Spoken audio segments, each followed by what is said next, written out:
One, how do I track how do I track my ovulation and find my fertile window?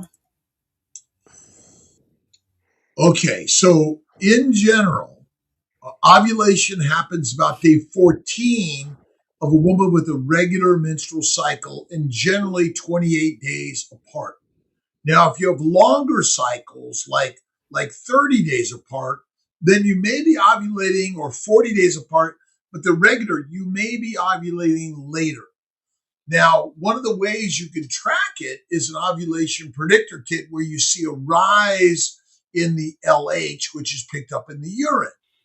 One of the problems with any monitoring ovulation is that it only tells you the things that should occur before ovulation. It doesn't prove you've actually ovulated. And technically, the only way to know that you've ovulated is because you got pregnant. That's the amazing part to the story. But ovulation predictor kits are good. People feel a little bit of, they call it middle smarts, maybe happening. Cervical mucus changes. It gets very thick and stringy. But again, the OPK is good. You can check your basal body temperatures where you see a change in your temperature. That's another, which when the progesterone happens,